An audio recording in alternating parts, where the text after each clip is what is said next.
नमस्कार दोस्तों, आज यूपी की टॉप 50 बड़ी खबरें लेकर हाजिर हैं। अपने जिले की खबर सबसे पहले पाने के लिए कमेंट में अपना जिला जरूर बताएं।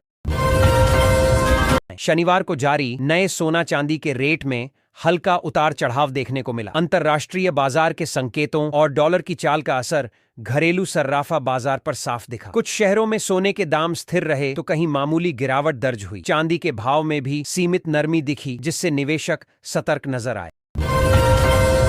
सीएम योगी आदित्यनाथ ने चाइनीज मांझे पर पूरी तरह रोक लगाने के निर्देश दिए हैं। सरकार ने साफ कहा है कि चाइनीज मांझे से होने वाली घटनाएं गंभीर अपराध मानी जाएंगी। इसी बीच एक मामले में 100 साल की उम्र में बुजुर्ग को बाइज्जत बरी किया गया, जबकि 33 करोड़ की ज्वेलरी से जुड़े केस ने भी सुर्खियां बटोरी।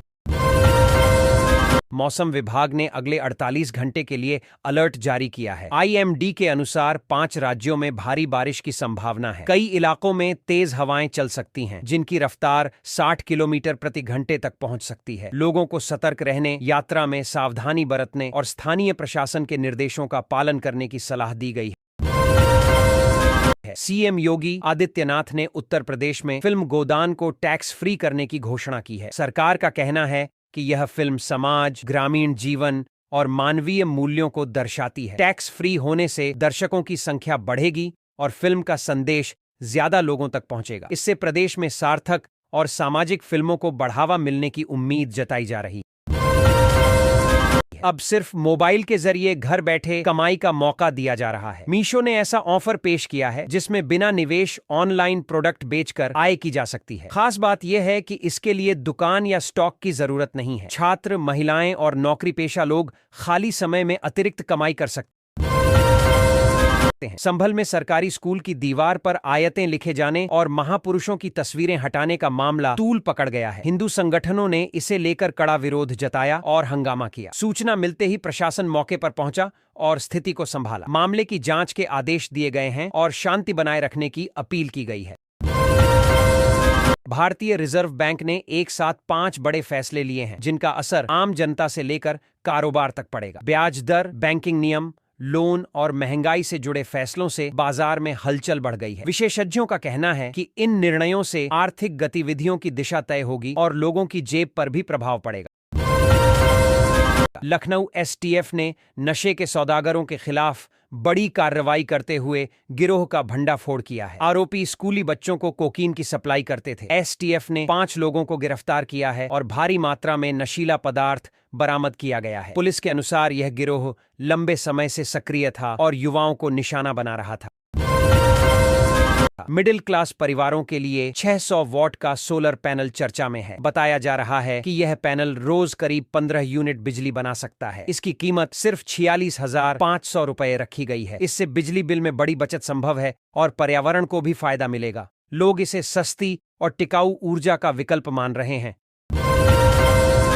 गोरखपुर में प्रस्तावित चारकोल प्लांट का लोकार्पण फिलहाल टल गया है। तकनीकी और प्रशासनिक कारणों से इसमें देरी हो रही है। अधिकारियों के अनुसार अब यह प्लांट जून महीने में शुरू होने की उम्मीद है। प्लांट शुरू होने से स्थानीय युवाओं को रोजगार मिलेगा और क्षेत्र के औद्योगिक विकास को गति मिलने की संभावना है।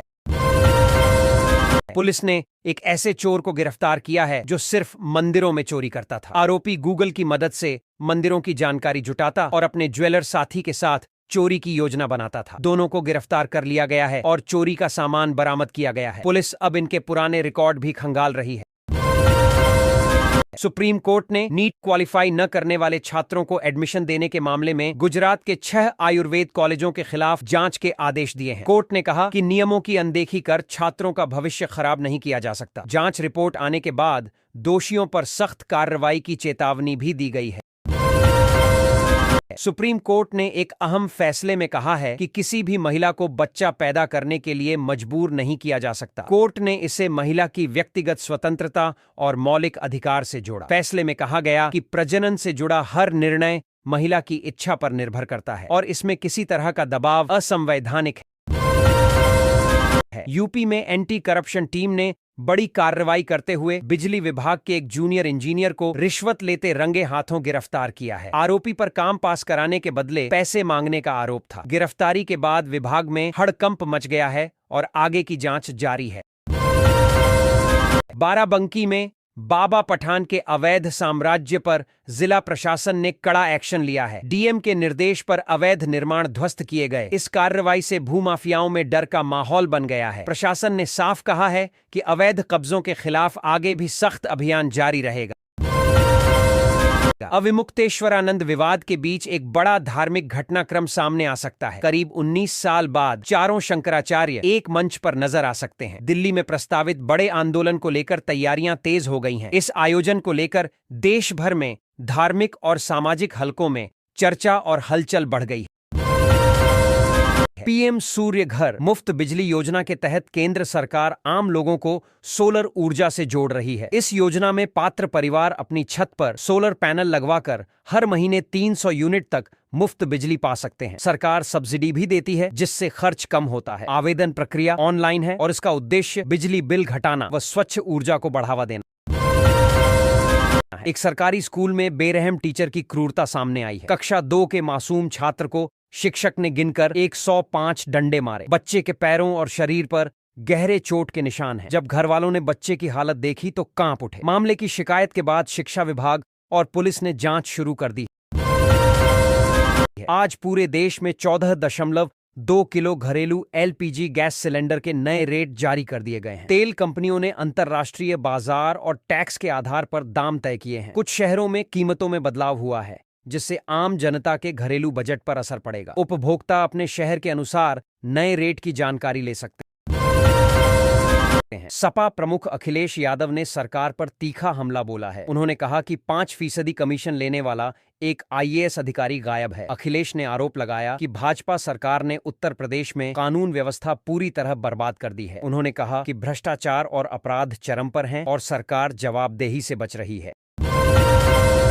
दुधवा टाइगर रिजर्व के जंगलों में वन्य जीवों के लिए सोलर सिस्टम लगाया गया है। इस व्यवस्था से जंगल के भीतर स्वच्छ पानी उपलब्ध कराया जाएगा। खासकर गर्मी के मौसम में जानवरों को पानी की कमी न हो, इसके लिए यह कदम उठाया गया है। इससे पर्यावरण संरक्षण के साथ साथ वन्य जीवों को भी बड़ी राहत मिलेगी। प्रदेश में प्रशासनिक फेरबदल के तहत 5 अफसरों के तबादले किए गए हैं। सरकार ने आदेश जारी कर अधिकारियों को नई जिम्मेदारियां सौंपी हैं। तबादलों की सूची में अलग अलग जिलों और विभागों के नाम शामिल हैं। माना जा रहा है कि यह बदलाव प्रशासनिक कामकाज को और बेहतर बनाने के उद्देश्य से किया गया है। सुप्रीम कोर्ट की गाइडलाइंस के बाद डॉग बाइट की घटनाओं पर लगाम लगाने की तैयारी शुरू हो गई है। उत्तर प्रदेश में हर जिले में शेल्टर होम बनाए जाएंगे। इन शेल्टर होम में आवारा कुत्तों को रखा जाएगा और उनका इलाज व टीकाकरण होगा। सरकार का लक्ष्य है कि काटने की घटनाएं कम हों और लोगों को सुरक्षा मिले। मतदाता सूची में नाम जोड़ने और सुधार के लिए समय सीमा 1 माह बढ़ा दी गई है। अब नागरिक 6 मार्च तक दावा आपत्ति दर्ज करा सकेंगे। निर्वाचन आयोग ने यह फैसला लोगों की सुविधा को देखते हुए लिया है। इससे नए मतदाता नाम जुड़वा सकेंगे और गलत प्रविष्टियों को सुधारने का अतिरिक्त मौका मिलेगा। कंपोजिट विद्यालय परिसर में एक शिक्षक की लाश मिलने से हड़कंप मच गया। बताया गया कि मृतक को एक दिन पहले ही नौकरी से बर्खास्त किया गया था और उसे फर्जी शिक्षक माना गया था। घटना की सूचना मिलते ही पुलिस मौके पर पहुंची और जांच शुरू की। मौत के कारणों को लेकर कई सवाल उठ रहे हैं। पोस्टमार्टम रिपोर्ट का इंतजार किया जा रहा है। नौकरी दिलाने के बहाने एक युवक को घर बुलाकर उसके साथ घिनौनी वारदात की गई। आरोप है कि पीड़ित को नशीली दवा खिलाकर जबरन दुष्कर्म किया गया। होश आने पर पीड़ित ने पुलिस में शिकायत दर्ज कराई। पुलिस ने मामला दर्ज कर जांच शुरू कर दी है और आरोपी की तलाश की जा रही है। एक मामले में दोषपूर्ण विवेचना को लेकर अदालत ने कड़ी नाराजगी जताई है। कोर्ट ने कहा कि लापरवाही के चलते न्याय प्रक्रिया प्रभावित होती है। अदालत ने निर्देश दिए हैं कि मामले से जुड़े लापरवाह पुलिसकर्मियों की जांच कर उनके खिलाफ कार्रवाई की जाए, ताकि भविष्य में ऐसी गलतियां न दोहराई जाएं। मंत्री का काफिला रोकने के मामले में भाजपा विधायक को नोटिस जारी किया गया है। प्रदेश अध्यक्ष ने विधायक से 7 दिन के भीतर जवाब मांगा है। पार्टी का कहना है कि अनुशासनहीनता बर्दाश्त नहीं की जाएगी। मामले को लेकर सियासी हलचल तेज है और विधायक की सफाई पर सबकी नजरें टिकी। एक चौंकाने वाले मामले में मरे हुए पिता को जिंदा दिखाकर 7 साल तक पेंशन उठाई जाती रही। जांच में खुलासा हुआ कि दस्तावेजों में हेर फेर कर साजिश रची गई थी। प्रशासन ने मामले का पर्दाफाश कर आरोपियों के खिलाफ केस दर्ज कर लिया है और वसूली की प्रक्रिया शुरू की जा रही है। फिल्म घूसखोर पंडित के निर्देशक के खिलाफ एफआईआर दर्ज की गई है। आरोप है कि फिल्म में जातिगत भावनाओं को आहत किया गया है। शिकायत मिलने के बाद पुलिस ने मामला दर्ज कर जांच शुरू कर दी है। निर्देशक की ओर से सफाई भी सामने आ सकती है, जबकि विवाद लगातार गहराता जा रहा है। अवैध मदरसा संचालन और विदेशी फंडिंग के मामलों में एसआईटी ने जांच शुरू कर दी है। शमशुल हुदा से जुड़े मदरसों की विशेष जांच की जाएगी। टीम फंडिंग के स्रोत, दस्तावेज और गतिविधियों की पड़ताल करेगी। प्रशासन का कहना है कि नियमों के उल्लंघन पर सख्त कार्रवाई की जाएगी। गाजियाबाद की घटना के बाद सरकार ने बड़ा फैसला लिया है। अब प्राइमरी स्कूलों में मोबाइल फोन पर पूरी तरह बैन लगाया जाएगा। इसके साथ ही व्हाट्सएप के जरिए होमवर्क देने पर भी रोक लगेगी। सरकार का कहना है कि इससे पढ़ाई का माहौल सुधरेगा और बच्चों का ध्यान शिक्षा पर केंद्रित रहेगा। अपराध नियंत्रण को और मजबूत करने के लिए यक्ष सिस्टम तैयार किया गया है। यह तकनीक अपराधियों को देश के किसी भी कोने से खोजने में मदद करेगी। इससे अपराधी की पूरी कुंडली, गैंग नेटवर्क और आपसी कनेक्शन आसानी से सामने आ सकेंगे। पुलिस के लिए जांच और कार्रवाई पहले से ज्यादा प्रभावी होगी। जल शक्ति मंत्री को बंधक बनाने के मामले में भाजपा विधायक के खिलाफ नोटिस जारी किया गया है। पार्टी प्रदेश अध्यक्ष ने विधायक से 7 दिन में जवाब तलब किया है। इस घटना को गंभीर अनुशासनहीनता माना जा रहा है। जवाब संतोषजनक न होने पर विधायक के खिलाफ कड़ी कार्रवाई हो सकती है। मौलाना जर्जिश अंसारी का एक वीडियो सोशल मीडिया पर वायरल हो रहा है, जिसमें उन्होंने भड़काऊ बयान दिया है। तकरीर में उन्होंने कहा कि उत्तर प्रदेश छोड़कर बंगाल आओ, यहां मुसलमान सुरक्षित नहीं है। बयान सामने आने के बाद राजनीतिक और प्रशासनिक हलकों में हलचल मच गई है। पुलिस वीडियो की जांच कर रही है और कानून व्यवस्था बिगाड़ने के आरोपों पर कार्रवाई संभव है।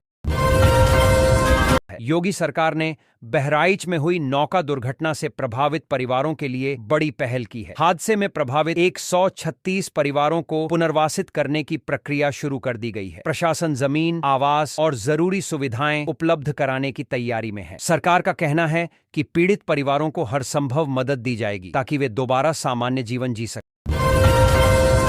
यूजीसी बिल के बाद अब घूसखोर पंडित फिल्म को लेकर विवाद तेज हो गया है। बसपा प्रमुख मायावती ब्राह्मण समाज के सम्मान के मुद्दे पर मैदान में उतर आई हैं। उन्होंने केंद्र सरकार से फिल्म के खिलाफ सख्त कदम उठाने की मांग की है। मायावती का कहना है कि बार बार ब्राह्मणों की भावनाओं को ठेस पहुंचाई जा रही है। बीजेपी संगठन में बड़े बदलाव की तैयारी चल रही है। संगठन में नए चेहरों को मौका देने की योजना है, जबकि कुछ मौजूदा पदाधिकारियों को बाहर का रास्ता दिखाया जा सकता है। नई कार्यकारिणी को लेकर शीर्ष स्तर पर मंथन तेज है। माना जा रहा है कि आगामी चुनावों को देखते हुए संगठन को और मजबूत करने की रणनीति बनाई जा रही है। बदायूं कांड ने पूरे इलाके को दहला दिया है। अपराध में उम्र छोटी लेकिन वारदात बेहद गंभीर बताई जा रही है। पुलिस ने मामले में 2 नाबालिग आरोपियों को हिरासत में लिया है। मासूम पीड़िता की आपबीती सुनकर लोग सहम गए हैं। प्रशासन ने सख्त कार्रवाई का भरोसा दिलाया है और पीड़ित परिवार को सुरक्षा मुहैया कराई गई है। हाथरस में गैंगवार जैसा सनसनीखेज मामला सामने आया है। बीच सड़क एक फौजी को रोका गया और फिर उसे खेतों की ओर ले जाकर गंभीर वारदात को अंजाम दिया गया। घटना से इलाके में दहशत फैल गई है। पुलिस ने मामला दर्ज कर जांच शुरू कर दी है और आरोपियों की तलाश के लिए टीमें गठित की गई। बिग बॉस 19 के विनर गौरव खन्ना एक बार फिर चर्चा में हैं। उनकी पत्नी आकांक्षा का 2 एक्टर्स के साथ अतरंगी डांस वीडियो सोशल मीडिया पर वायरल हो गया। इसके बाद लोगों ने आपत्तिजनक और अभद्र कमेंट करने शुरू कर दिए। ट्रोलिंग को लेकर फैंस ने भी नाराजगी जताई है और निजता के सम्मान की बात कही। चंदौसी में राज्य कर विभाग ने बड़ी कार्रवाई करते हुए भारी मात्रा में कीमती सामान जब्त किया है। कार्रवाई के दौरान 34.43 कैरेट का हीरा, करीब 120 किलो चांदी और सोना बरामद किया गया। विभाग को टैक्स चोरी की आशंका है। अधिकारियों के अनुसार दस्तावेजों की जांच की जा रही है और दोषियों पर कड़ी कार्रवाई होगी। यूट्यूबर शादाब जकाती पर रेप का मामला दर्ज किया गया है। पीड़िता ने गंभीर आरोप लगाते हुए उसकी पत्नी और बेटे को भी मामले में शामिल बताया है। शिकायत के बाद पुलिस ने केस दर्ज कर जांच शुरू कर दी है। सोशल मीडिया पर यह मामला तेजी से चर्चा में है और लोग निष्पक्ष जांच की मांग कर रहे हैं। हाईकोर्ट ने 2015 बैच के 172 सिपाहियों की वरिष्ठता को लेकर बड़ा आदेश दिया है। कोर्ट ने एडीजीपी कार्मिक को निर्देश दिया है कि 2 माह के भीतर इस मामले में निर्णय लिया जाए। लंबे समय से लंबित इस मुद्दे को लेकर सिपाहियों में असंतोष था। फैसले से कई पुलिसकर्मियों के करियर पर असर पड़ेगा। मायावती ने कल बड़ी बैठक बुलाई है जिसमें पंचायत चुनाव की रणनीति पर मंथन होगा। बैठक में संगठनात्मक मजबूती और चुनावी समीकरणों पर चर्चा की जाएगी। साथ ही घूसखोर पंडित वेब सीरीज पर बैन की मांग भी प्रमुख मुद्दा रहेगी। मायावती का कहना है कि इस कंटेंट से समाज विशेष की भावनाएं आहत हुई हैं और सरकार को तत्काल कार्रवाई करनी चाहिए। उत्तर प्रदेश में आवारा कुत्तों की बढ़ती घटनाओं को लेकर योगी सरकार एक्शन मोड में आ गई है। सभी जिलों को स्पष्ट निर्देश जारी किए गए हैं। शेल्टर होम, नसबंदी और टीकाकरण की व्यवस्था तेज करने को कहा गया है। सरकार का लक्ष्य डॉग बाइट की घटनाओं में कमी लाना और आम जनता को सुरक्षित माहौल उपलब्ध कराना है। यूपी में प्रशासनिक स्तर पर बड़ा फेरबदल किया गया है। हेमराज मीना समेत 5 वरिष्ठ आईपीएस अफसरों का तबादला किया गया है। शासन ने तबादलों की सूची जारी कर दी है। माना जा रहा है कि यह बदलाव कानून व्यवस्था को और मजबूत करने के उद्देश्य से किया। योगी सरकार ने यूपी रोडवेज के कुछ ड्राइवर और कंडक्टरों को बड़ी सौगात दी है। उनके मानदेय में बढ़ोतरी की गई है। इस फैसले से कर्मचारियों में खुशी की लहर है। सरकार का कहना है कि बेहतर सेवा और कर्मचारियों के मनोबल को बढ़ाने के लिए यह कदम उठाया गया है, जिससे परिवहन व्यवस्था भी सुधरेगी। सस्पेंड पीसीएस अधिकारी अलंकार की मुश्किलें और बढ़ सकती हैं। एक मामले में कमिश्नर ने उनसे 15 दिन के भीतर जवाब मांगा है। आरोपों की गंभीरता को देखते हुए विभागीय जांच तेज हो गई है। समय पर संतोषजनक जवाब न मिलने की स्थिति में उनके खिलाफ कड़ी अनुशासनात्मक कार्रवाई की संभावना जताई जा रही है। लखनऊ में चंद्रशेखर आजाद की आजाद समाज पार्टी का गुस्सा फूट पड़ा। कार्यकर्ताओं ने नगर निगम के खिलाफ प्रदर्शन किया और मेयर की गाड़ी तक रोक ली। पार्टी नेताओं का आरोप है कि प्रशासन उनके मुद्दों की अनदेखी कर रहा है। प्रदर्शन के दौरान नारेबाजी हुई, जिसके बाद पुलिस ने हालात को नियंत्रित किया। आकाशवाणी की सुगम संगीत परीक्षा में अनन्या के पास होने पर खुशी का माहौल है। लोक गायिका मालिनी अवस्थी ने इसे यादगार पल बताया और उन्हें 1985 की अपनी यादें ताजा हो गईं। उन्होंने अनन्या को बधाई देते हुए कहा कि आकाशवाणी से जुड़ना कलाकार के लिए सम्मान की बात होती है और यह संगीत साधना का बड़ा पड़ाव है। यूपी में एक बार फिर 5 सीनियर आईपीएस अफसरों का तबादला किया गया है। इस फेरबदल में सुशील चंद्रभान को एसटीएफ का डीआईजी बनाया गया है। सरकार का मानना है कि इस बदलाव से संगठित अपराध पर लगाम लगेगी। नए दायित्व मिलने के बाद पुलिस महकमे में हलचल तेज हो गई है। भाजपा नेता के होटल में हुई मारपीट के मुख्य आरोपी को पुलिस तलाश ही कर रही थी कि वह महाराष्ट्र जाकर शादी कर चुका था। घटना सामने आने के बाद पुलिस की कार्यशैली पर सवाल उठे हैं। आरोपी की लोकेशन मिलने के बाद उसे पकड़ने की तैयारी शुरू कर दी गई है और जल्द गिरफ्तारी का दावा किया जा रहा है। यूपी में कैबिनेट मंत्री स्वतंत्र देव सिंह को बंधक बनाने के मामले में भाजपा विधायक बृजभूषण को पार्टी ने नोटिस भेजा है। उनसे 7 दिन में जवाब मांगा गया है। पार्टी ने इसे गंभीर अनुशासनहीनता बताया है। संतोषजनक जवाब न मिलने पर विधायक के खिलाफ कड़ी संगठनात्मक कार्रवाई की चेतावनी दी गई। क्रिकेटर रिंकू सिंह की फेसबुक आईडी हैक होने का मामला सामने आया है। साइबर ठगों ने मोनेटाइजेशन से आने वाली रकम भी ट्रांसफर कर ली। रिंकू सिंह की शिकायत पर अलीगढ़ में एफआईआर दर्ज की गई है। पुलिस और साइबर सेल मामले की जांच कर रही है और अकाउंट रिकवरी की कोशिश जारी है। यूपी में घूसखोर पंडित वेब सीरीज को लेकर विवाद और गहरा गया है। एफआईआर दर्ज होने के बाद मायावती ने भी इस पर प्रतिक्रिया दी है। उन्होंने कहा कि ऐसी वेब सीरीज समाज में नफरत फैलाती है। मायावती ने सरकार से मांग की है कि इस पर तुरंत बैन लगाया जाए और दोषियों पर कार्रवाई हो।